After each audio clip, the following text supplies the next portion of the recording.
Hola, j'espère que vous allez bien. Bienvenue dans un nouvel épisode. Oula, bah ça va pas Léa? Bienvenue dans un nouveau... Bah, bien... Mais Léa, je le laisse, ça fait partie de l'expérience. Bienvenue dans un nouvel épisode de mon podcast. Je suis trop contente de vous retrouver aujourd'hui parce que cet épisode de podcast va nous permettre de mettre notre cerveau à zéro. Et on va en parler justement de ce cerveau à zéro. Moi c'est Léa et bienvenue dans mon podcast. Si comme moi, il y a des jours où tu doutes de toi, où tu te compares trop, si t'as un peu peur parfois du futur et que t'es toujours en train de comprendre ton enfance, et si tu te demandes si tu fais les bons choix, bienvenue dans mon journal intime, et un peu dans ma tête finalement. J'espère qu'en passant ces quelques minutes ensemble, tu trouveras ici une amie, une grande sœur ou simplement quelqu'un qui te comprend. Simple Caféine, c'est un endroit où tu peux venir tel que t'es, un endroit pour quand tu veux ralentir ou mettre des mots sur ce que tu ressens, et puis surtout te sentir un peu moins seul avec tout ça. Ici, on parle de la vraie vie, celle qui est floue, contradictoire, imparfaite. On parle d'amour, d'amitié, du sens de la vie. Ici, on a envie de grandir, on a envie de se comprendre. Parce que promis, on vit la même chose. Et finalement, on n'est pas tout seul. Je me bois une petite tasse de mon café Simple Caféine. Si vous ne le savez pas, j'ai sorti un café. Vous avez dû en entendre parler en vrai sur les réseaux. Parce que j'ai essayé de faire du contenu pour vous emmener tous et toutes dans cette aventure. C'est un café sous forme de sachet de thé à infuser. Et ce café-là, il me donne un très bon café n'importe où, n'importe quand. Oh, qu'est-ce qu'il est bon! C'est moi qui l'ai fait toute seule comme une grande. Et ça ressemble beaucoup à notre podcast. En tout cas, pour ce premier café, qui est disponible juste en réel, bientôt. J'espère ouvrir mon site internet et vous vendre mes produits. Mais là, pour le moment, c'est un peu genre partout en France. Vous pourrez aller voir sur mon site internet, j'ai référencé tous les points de vente qui en ont vendu à un moment donné ou à un autre. Et j'espère qu'il y en a encore parce que les stocks partent vite et ça me ravit. Bref, je sais plus pourquoi je vous parlais de ça. Si, je suis juste en train de boire mon café avec vous et j'ai hâte de faire cet épisode de podcast. Pétard, il est bon, hein? Comme ça, un café que j'emporte partout avec moi. C'est pas un café que je bois spécialement chez moi. C'est pas le but, genre, c'est quand je suis en déplacement et à chaque fois que je le rebois, je suis genre, putain, masterclass quand même. Ce goût-là sous forme de sachet de thé, trop pratique. Anyway, j'espère que vous testerez bientôt. Aujourd'hui, je vous retrouve comme d'habitude depuis le creux de mon lit pour un épisode de podcast un peu différent. Je sais que sur Simple Caféine, on a l'habitude de traiter des sujets assez deep, de se confier vous et moi, d'être un peu dans notre bulle. Et en vrai, c'est ça le but. C'est vraiment un journal intime de la vingtaine dans lequel j'espère vous pouvez vous retrouver autant que moi je m'y retrouve parce que vous êtes vraiment mes confidents. Mais j'espère que vous sentez la même chose des deux côtés, que ce soit par les FAQ ou que ce soit par les sujets que j'aborde. J'espère que vous vous sentez moins seul, c'est le but. Mais, malgré les apparences, enfin, là si vous voyez sur YouTube, vous vous dites peut-être, mais qui est la personne qu'on a en face de moi? Parce que oui, je filme cet épisode aussi pour le mettre sur YouTube. Anyway, je suis une personne qui a du mal à mettre son cerveau sur pause. J'aime beaucoup travailler, j'aime beaucoup réfléchir et avoir des conversations très deep. Parfois, c'est un peu trop chiant. J'avoue. Parce que de base, je suis une personne drôle et fun. Mais si tu me lances dans un sujet deep, vu que c'est ma zone de confort, vu que je pense que j'ai une bonne oreille, j'ai une bonne compréhension et je suis très tournée vers l'humain et vers l'émotionnel, c'est beaucoup plus facile pour moi de partir dans des discussions deep que d'être en mode on s'en fout et on parle de tout et de rien. Sauf que je me suis rendu compte que dans mon équilibre, c'était important de temps en temps de décrocher, de mettre son cerveau à zéro et d'arrêter d'être dans l'introspection constante qui peut être en vrai lourde. Même si on s'en fout, ça peut être lourd pour les autres, j'espère que ça l'est pas trop pour mes amis, ça l'est de temps en temps pour moi. Et du coup, j'essaye d'incorporer dans ma vie des trucs un peu plus légers.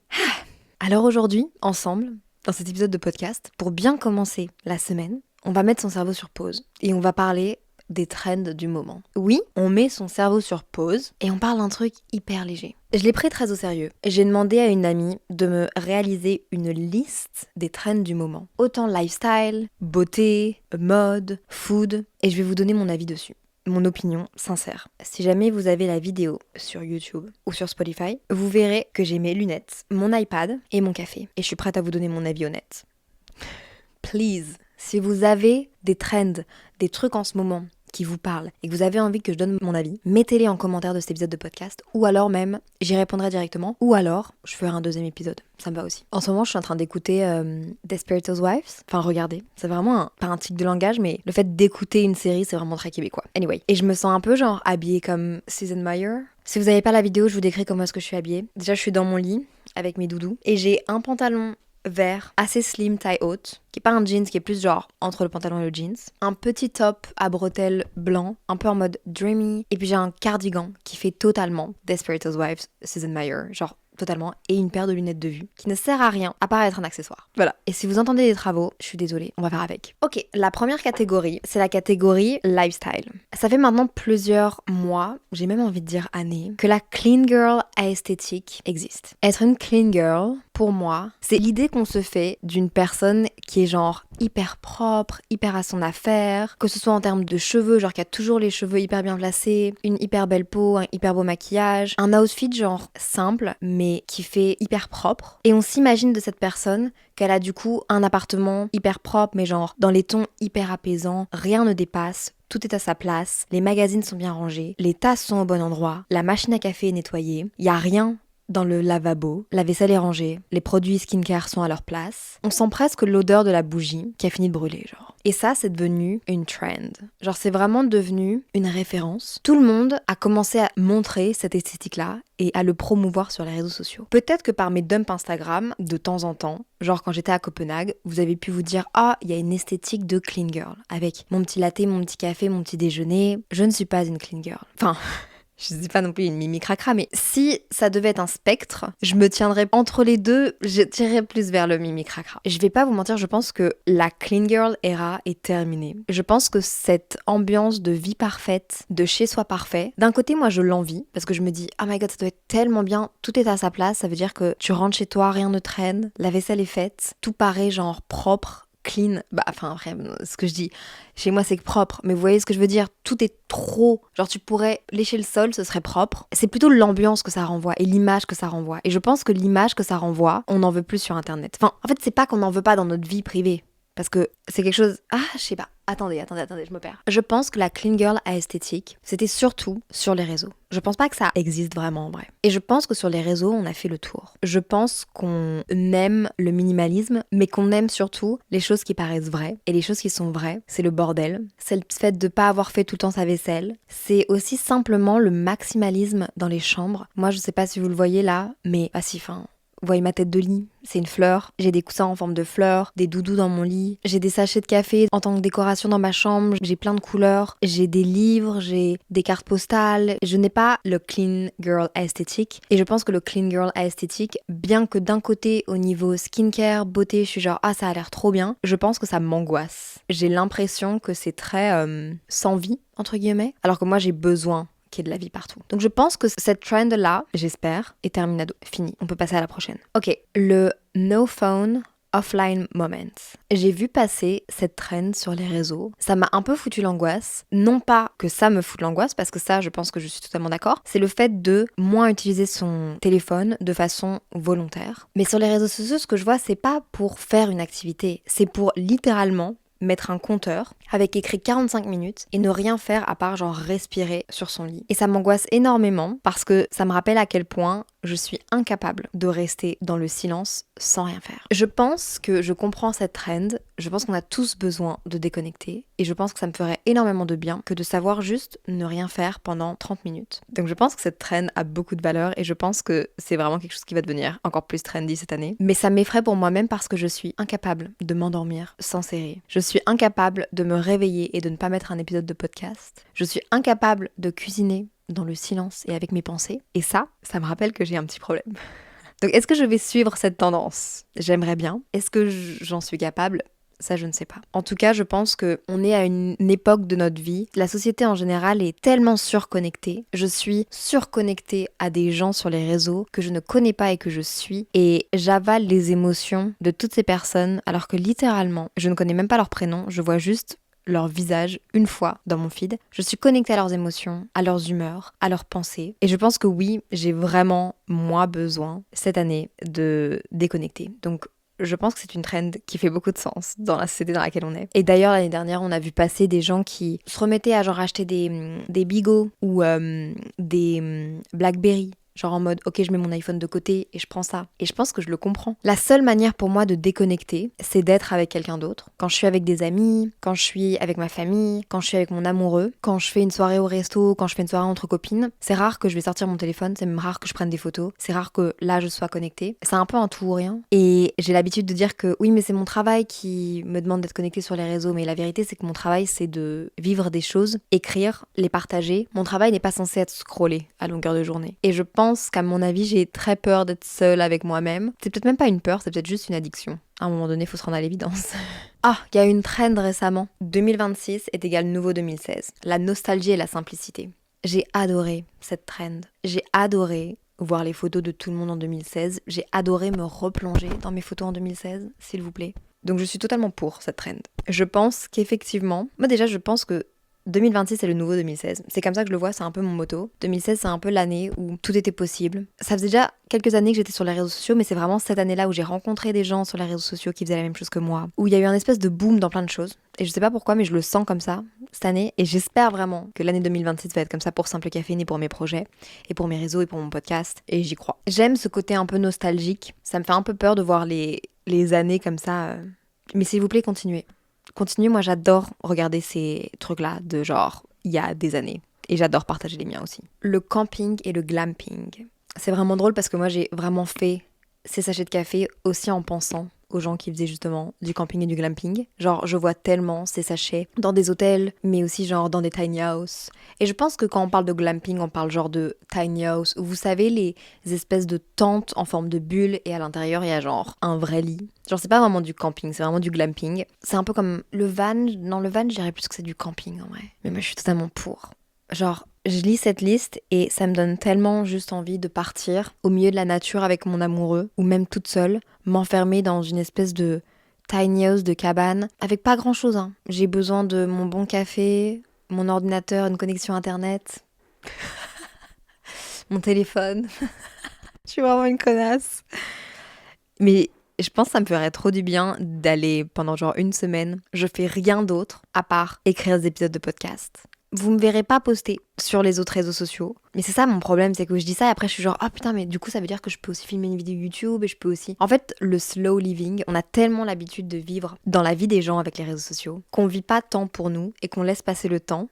C'est très déprimant ce que je dis, mais rendons-nous à l'évidence. En tout cas, moi, c'est mon cas. Que je sais que le fait d'aller dans un espèce de tiny house qui est glamping, donc un camping un peu plus glamour, pourrait grave m'aider à déconnecter de la grande ville et de toutes les distractions qu'ils peuvent avoir ici. Quand je suis à Paris, je suis tellement plus connectée, je suis tellement plus sur mon téléphone, je suis tellement plus addict que quand je suis au milieu de nulle part. Et je pense que ça me ferait trop du bien de juste partir quelques jours, quelques semaines en espèce de résidence, soit pour Simple Caféine, pour bosser sur mon projet café, soit pour écrire des épisodes de podcast. Ok, next. Mon avis sur les DIY créatifs ou à la maison. C'est drôle parce que on reste vraiment dans la même thématique, qui est celle de...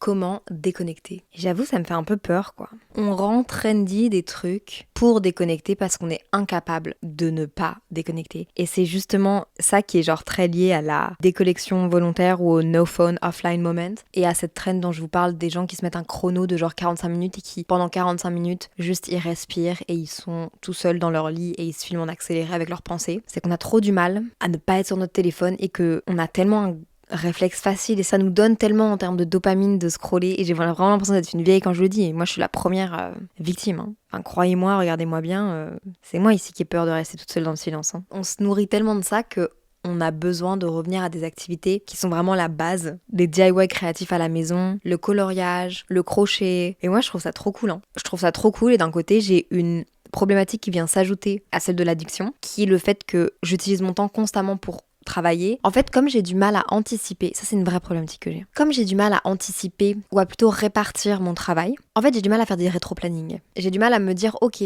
pour telle date, je veux avoir fait ça, du coup je vais faire 1 heure par-ci, 1 heure par-là. Je veux tout faire en même temps. Je mets pas de priorité. J'arrive pas à me fixer de limites. Ça fait que j'ai du mal à terminer mes journées et être genre, ok, là maintenant c'est, j'ai fini ce que je devais faire et j'ai été raisonnable dans ma to-do list parce que je me suis pas mis genre trop de choses. Et maintenant je peux genre colorier. Le jour où j'arrive à colorier un genre mercredi, mais applaudissez-moi s'il vous plaît. Genre vraiment, le jour où vous me voyez faire un peu de crochet ou je sais pas, genre une activité hyper manuelle qui n'est pas liée à mon travail. Et encore là, ça veut dire que je serai en train de le filmer sur les réseaux. Mais applaudissez-moi s'il vous plaît. Genre je le dis en rigolant mais c'est un problème. À part quand je suis avec des gens, j'ai du mal à ne rien faire et c'est pour ça qu'en ce moment je suis en train de regarder Desperate Housewives et j'avoue que j'en mange tous les soirs 4-5 épisodes. D'un côté je culpabilise d'arrêter de travailler et de pas continuer à travailler après manger. Et d'un autre côté, je suis un peu fière de moi parce que j'arrive à ne plus penser à ce que je dois faire et à juste mettre une limite. Et cette limite-là, je pense qu'elle est grâce à ma psy. Et le fait de ne pas culpabiliser aussi. Ouais, donc franchement, je pense que cette année, il va encore plus avoir de DIY créatif à la maison. Encore plus de petites tendances, genre le crochet, des trucs un peu mimi, fait à la main. Et on a tellement eu l'habitude de pouvoir consommer rapidement. Et encore plus avec les sites genre Shein et tout, enfin qui arrivent où tu peux consommer beaucoup de choses en tellement genre peu de temps et les choses sont produites. Et même avec Amazon, enfin on peut l'acheter et le recevoir le lendemain. Tout ça n'a genre pas de sens. Alors que là, le fait de prendre le temps de faire le chose toi-même et d'avoir le rewarding de le dire, bah je l'ai fait pour moi et je l'ai fait comme ça et je l'ai fait en autant d'heures. C'est comme là, je viens de faire une collaboration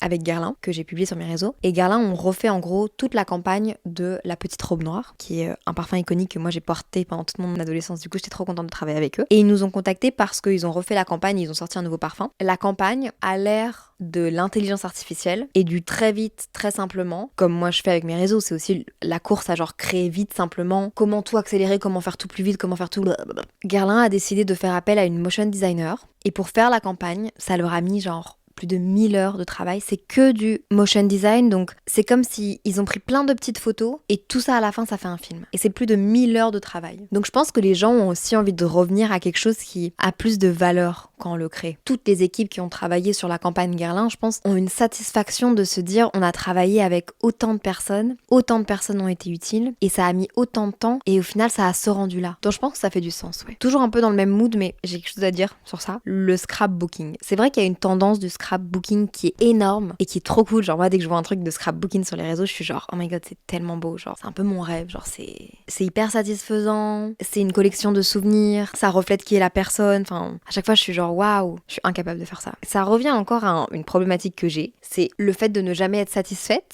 pas prendre le temps, oui, ok, mais le fait de ne pas être satisfaite, je vais faire un scrapbooking et je vais pas le trouver beau, je vais pas le trouver sympa. Alors que le but du scrapbooking, c'est juste de mettre genre plein d'idées et son ADN, mais je pense pas qu'il y a une recherche de perfection. Sauf que moi, dès que je fais un truc, si c'est pas beau, j'aime pas. Et je suis dure avec moi-même là-dessus. Avec des détails dont on s'en fout. Mais quand c'est moi qui le fais, je suis genre, c'est pas assez bien. Du coup, j'ai jamais fait de scrapbooking. Enfin si, quand j'étais petite, j'en faisais un peu. Pendant mes voyages avec mes parents. Notamment, je pense, le premier voyage aux États-Unis qu'on a fait, ma maman avait offert un cahier et je collais tout. Puis il faudrait trop que je le partage sur les réseaux, ça. Je demandais à ma maman où est-ce qu'il est. C'était vraiment un carnet où, genre, je collais autant des pièces que des reçus, que des tickets de parcs nationaux, que je faisais des petits dessins. C'est un trop beau souvenir. Mais ouais, c'est trop dommage parce que je collectionne en plus. J'ai des boîtes à souvenirs où il y a trop de trucs dedans, faudrait que je les trie. C'est ça aussi mon problème, c'est que je sais pas m'organiser et je sais pas trier. À l'intérieur de ma tête, vous voulez pas savoir comment ça se passe, genre, c'est vraiment all over the place. Mais du coup, j'adore la tendance du scrapbooking et en même temps, je suis incapable de le faire et je trouve ça hyper frustrant et je suis hyper jalouse. Je pense vraiment, encore une fois, à l'ère dans laquelle on est, à tout stocker dans des clouds. J'ai 130 000 photos sur mon cloud. Et c'est pas 130 000 photos depuis genre 10 ans. C'est 130 000 photos depuis 5 ans. J'ai hyper honte. Anyway, petite tasse de mon petit café. Trend de cette année, évidemment, les solo dates. Et ça, je pense que j'ai envie de faire un épisode de podcast si je l'ai pas déjà fait parce que j'ai vraiment un problème de mémoire et parfois je lance des idées de podcast et puis on me dit mais Léa, tu l'as déjà fait et tu l'as déjà reposté. Je suis genre ok, bah j'irai faire un tour. En même temps, j'ai posté quoi? Il y a 220 épisodes de podcast sur Simple Caféine. Vous imaginez? 220. Je pense qu'un jour, plus tard, genre dans 5-10 ans, quand je verrai tout ce que j'ai fait en termes de création de contenu, bon là ça fait déjà genre 10 ans que je suis sur les réseaux sociaux, mais même mon podcast, avec un peu de recul, ça fait bientôt 4 ans là que le podcast existe. En bientôt 4 ans, vous avez vu le nombre d'épisodes de podcast. Je sais pas, c'est fou, non? Anyway. Donc ouais, faut que je fasse un épisode sur le fait d'aimer être seul. J'ai déjà fait un podcast sur voyager seul. J'espère que j'ai pas fait sur aimer être seul, ou plutôt sur le fait d'apprécier sa propre compagnie et qu'est-ce que ça veut dire et dans quel contexte et les limites. Moi, j'ai pas de souci à aller au café seul. Je vais jamais au ciné seul, ni au théâtre. Le café, je le fais, mais encore une fois, je le fais souvent dans une optique de travail. Genre, je le fais pas dans une optique de divertissement. Je me demande comment est-ce que je me sentirais si je faisais des choses seule comme ça pour le divertissement. Je peux comprendre qu'il y a des gens qui aiment pas faire les choses seuls, ou en tout cas qui préfèrent les faire accompagner parce que ils veulent partager des souvenirs avec les gens. Je le comprends archi fort. Moi, je pense que là, dans ma vingtaine, j'ai beau vivre seule, je suis tellement comblée en termes de temps par mon travail que j'ai du mal à me dire vraiment que je suis seule. Parce qu'il n'y a aucun moment où ma journée elle s'arrête à 17h ou à 18h ou même à 19h et où je suis genre bon, qu'est-ce que je vais faire ce soir? Ça arrive le vendredi et le samedi, mais ça arrive pas souvent en semaine. En vrai, genre pas du tout. J'ai toujours quelque chose à faire et donc ça m'empêche vraiment de savoir comment je me sens quand je suis seule. Parce que là, je suis seule, mais je suis comblée en termes de temps par mon travail. Vous voyez un peu la nuance? Je me dis genre, si j'avais plus de temps, est-ce que je le vivrais peut-être mal d'être seule? Est-ce que j'irais seule au ciné? Ou est-ce que là, juste, j'y vais pas parce que j'ai pas le temps? Ou est-ce que j'y vais pas parce qu'en vrai de vrai, peut-être que j'aimerais pas être seule? Est-ce que si j'avais vraiment beaucoup de temps, je me sentirais bien? J'ai plein de questions, hein. J'ai pas trop les réponses. Et vous savez, je parle du fait que je comble mon temps par mon travail. Quand c'est pas mon travail, c'est juste scroller sur les réseaux. Je pense que c'est un peu une excuse pour peut-être éviter la solitude. Parce que c'est plus facile de travailler ou de scroller. C'est tellement propre à notre génération. Enfin, je sais que je suis pas la seule et quand j'étais aux études, je faisais la même chose. C'est pas juste une question de travail. Est-ce que quelqu'un relate ou est-ce que vous êtes vraiment en train de me dire ma pauvre fille? Dans quelle merde t'es-tu mise? Toujours le même principe, mais il y a écrit une autre trend de cette année, à ce qui paraît, c'est les week-ends sans plan. Bah ça, par exemple, non. Oh my god, je suis prise à mon dépourvu. Ça m'arrive de temps en temps de me dire, ok, samedi je bosse pas, dimanche je bosse pas. Mais si justement j'ai pas de plan, vous pouvez être sûr que à genre maximum 15 heures je suis en train de bosser. Ce qui est tard dans la journée, mais je n'arrive pas à ne pas le faire. Je n'arrive pas à me dire, oh my god, ok, j'ai pas de plan, bah je vais aller au ciné ou je vais me prendre un cours de sport ou je vais aller faire un musée. Si le samedi matin je me réveille à 11 heures et que j'ai pas de plan, ouais, je vais boire un café et je note des idées de podcast. Vous voyez ce que je veux dire? Aïe, ça fait mal au cœur. Non, je rigole. Enfin, vous voyez ce que je veux dire? C'est quand même un... J'ai vraiment besoin de combler le temps. Mais en même temps, le week-end dernier, ce que j'ai fait, c'est que j'ai mis Desperate Housewives. J'ai fait de la compta en même temps, mais j'étais vraiment dans mon lit. Il était 15h et j'étais genre, je vais me regarder une petite série. J'ai fait ça jusqu'au genre... Non, après, j'ai bossé. Ok. Mais j'ai fait ça vendredi. Vendredi, j'ai vraiment, je pense, rien fait. À partir de genre 19h30, j'étais dans mon lit en train de regarder ma série. Il faudrait que je fasse ça en dehors de chez moi, juste pour faire des choses seules. Ah, sinon, j'ai ce besoin de combler. Mais est-ce que c'est peut-être pas juste normal? Mais ce serait bien que je le comble par autre chose. Genre, scrapbooking. Non, ça va m'angoisser. Genre du crochet. Trend de 2026, désencombrer sa vie. Je suis totalement d'accord. Autant, je vous l'ai dit, la trend de clean girl, ça m'angoisse un peu. Le fait que tout soit trop bien rangé, trop lisse, etc. Autant le fait de désencombrer, ça m'amène une paix intérieure. Je le fais de façon assez régulière, que ce soit en termes de vêtements ou même en vrai en termes d'objets. Mais là, je pense que ça me ferait du bien de faire un petit tri. Mais j'avoue que ça me gave de faire ça le week-end parce que je me dis, mais j'aimerais bien genre m'amuser. Les moments où je travaille pas, j'ai trop la flemme de trier mon appartement ou même de faire le ménage de mon appartement. Genre, à un moment donné, c'était grave une habitude que j'avais et qui était hyper pas bien. C'est que je passais du coup tout mon dimanche, tout mon samedi à ranger mon appart. Bah, ça fait que, le week-end, c'est pas cool quoi. Et de nouveau, c'était pour combler un truc. Maintenant, je le fais plus. Enfin, je le fais genre quelques heures, mais pas toute la journée. Et je fais plus attention tout au long de la semaine à faire des petits checkpoints. Alors ça, les moments sans bruit. J'ai une amie, faudrait trop que je l'invite sur le podcast. Lalou. Pas Lalou BRT, vous connaissez certainement des réseaux que j'adore. Non, Lalou, une pote de Montréal, qui habite maintenant à Paris, mais qui est jamais à Paris. Elle a fait une thérapie en silence pendant genre plusieurs jours au moment du nouvel an. Ça m'angoisse. Non, je pense que si c'est fait dans un cadre comme ça, j'aimerais bien, je pense qu'une fois je vais le faire. Je pense qu'une fois de toute façon il va falloir me confisquer mon micro de podcast et voilà quoi. Ça me fera du bien de la fermer un peu. Mais voilà, le fait d'être dans un silence, ça m'angoisse. Je vous dis, je me réveille le matin, je mets un épisode de podcast ou une vidéo YouTube. Je suis obligée, j'ai trop du mal à... je pense à être avec moi-même et avec mes pensées. Hein. Mais du coup, ça m'empêche un peu. Je dirais pas d'être dans le moment présent, mais ça m'empêche de réaliser, si du coup, ce que je vis sur le moment présent. Parce que je suis toujours dans un truc de, ok, je réfléchis pas trop. Et ça doit cacher quelque chose, hein. Si je dis ça à ma psy, elle va... Même le soir pour m'endormir. Et même en pleine journée, genre pour manger. Toujours dans un truc de combler le silence. Même dans ma douche, genre. Si vous avez des tips, dites-le moi. L'avant-dernier truc que j'ai en lifestyle, c'est le retour au tactile. Donc tout ce qui est papier, livre, photos imprimées. Bah ça, je pense que c'est un peu la même chose que je disais avant et en vrai ça a vraiment un lien juste avec le fait qu'on est tous sur notre téléphone et que tout est stocké au même endroit. Tout est dans notre téléphone et c'est génial. Mais d'un autre côté, du coup, ça fait que tout est vécu en appel, tout est vécu en message vocal, tout est stocké là et je pense que oui, ça fait du bien de revenir à un truc qui est palpable. Lire un livre avec l'odeur du livre, aller l'acheter en librairie. Enfin, il y a un truc qui est... Yo, j'ai l'air vraiment conne quand je dis ça, mais vous voyez ce que je veux dire ou pas? Il y a un vrai truc de toucher et de prendre le temps et de slow living. Et le dernier truc, ce serait de quitter les grandes villes. Ça, je pense que ça vient aussi avec l'âge. Est-ce que c'est vraiment une trend 2026 en mode genre tout le monde pense ça? Bah, je pense que c'est de plus en plus commun, ouais, de... non, je sais pas ce que j'en pense de ça. Hein. Moi, en tout cas, je sais que c'est un truc qui m'angoisserait. J'ai vraiment l'impression que je dois être dans une grande ville pour mon travail et c'est très contre-intuitif parce que finalement, mon travail, c'est de vivre des choses et c'est sur mon téléphone et donc je peux le faire n'importe où. Et d'un autre côté, je sens que les opportunités sont ici. Ma relation avec les clients est ici. Je pense pas que ce soit un truc qui me concerne, mais je peux le comprendre parce que je pense que ouais, les gens en ont marre d'être pactes et en ont marre de jeter leur argent dans des loyers et d'avoir une qualité de vie qui n'est pas si ouf que ça. Et ça, fuck oui, je le comprends. Genre sincèrement. Mais regardez comment on dirait Suzanne, avec mon petit cardigan là. Il faut que j'accélère. Je pense que je ne vais pas avoir assez de temps que pour tout faire dans cet épisode de podcast parce que je n'ai plus que 15 minutes pour tourner. Les tendances 2026 beauté qu'on m'a mis, c'est le no make-up make-up. Je m'en fous de si vous portez du make-up, si vous portez pas de make-up, enfin vraiment c'est propre à chacun et c'est chacun à ses préférences. Moi je sais que mes préférences c'est ces genres de make-up là. Ah non j'ai perdu mes lunettes. J'avoue que pendant toute une période de ma vie, j'aimais le fait de ne pas porter beaucoup de make-up. En fait, pas du tout. Je n'en portais pas du tout. Je faisais même pas de skincare routine. Enfin, là, maintenant, je perçois le maquillage et la skincare comme pas un besoin pour ma peau et pour ce à quoi je ressemble. En tout cas, j'espère. Et j'essaye de ne pas le voir comme ça, même si, en vrai, quand on part tous les jours, ça devient juste un réflexe. Mais plutôt comme un moment pour moi. Genre le matin, quand je fais ma skincare, que ce soit rapidement parce que j'ai pas beaucoup de temps ou quand je fais mon make-up, il y a un truc de... Je me concentre sur moi et dans le moment présent. Et ça me fait du bien. Mais j'adore les make-up no make-up. Les make-up no make-up, c'est quoi? C'est les... Quand tu te mets du maquillage, un peu d'anti-cerne, un peu de blush, un peu de mascara, voire pas du tout, du crayon à lèvres, assez genre discret. Et bon, là, vous voyez, j'ai beaucoup de crayons à lèvres. J'aime ce truc-là. Mais il y a un truc où, même sur ma peau, on n'a pas l'impression que je sois hyper fort maquillée. Et pourtant, j'ai un peu de maquillage. Moi, c'est mes maquillages que je préfère. Et que j'ai l'impression que je préfère sur les gens aussi. Donc je pense que cette trend-là va rester et va continuer en 2026. Et je suis très contente, parce que vraiment, je l'adore. Ça va un peu avec, mais la glazed skin.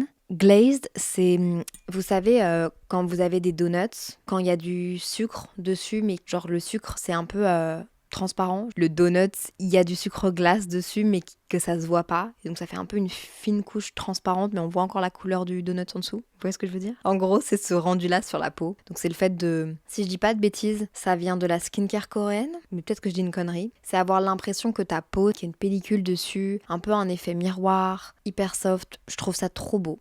J'adore. Au-delà, encore une fois, du rendu que ça donne visuellement, c'est toutes les étapes qu'il faut pour avoir une glaze skin. Un double nettoyage, un sérum, un milk, je sais pas quoi. J'avoue que je m'y connais pas énormément là-dedans. Je pense que ça va... Ah! J'adore. Je le fais pas parce que j'avoue, avoir déjà 4 étapes dans ma skincare routine, c'est beaucoup. Je suis pas sûre que je pourrais tenir toutes les étapes, surtout que je bouge beaucoup de chez moi. Et donc du coup, si je dois tout transporter, j'avoue, c'est pas mon kiff. Mais j'adore le rendu, je trouve ça hyper satisfaisant sur les réseaux. De voir les étapes de skincare, ce que les gens appliquent sur leur peau. C'est un budget aussi. Moi, personnellement, je pense qu'en 2026... Bien que la skincare c'est un truc qui va rester, et j'espère, parce que je trouve ça hyper cool et j'adore. Mes favoris du moment, Guerlain, Caudalie, Respire. Mais je pense justement que les étapes vont diminuer. Parce qu'en 2025 et en 2024, on est vraiment parti sur un truc où énormément d'étapes le matin, énormément d'étapes le soir, énormément de produits aussi, des routines complètes. Et je peux me tromper, mais moi mes prédictions pour 2026, c'est qu'on va revenir à des étapes de skincare qui sont moindres. Parce que ça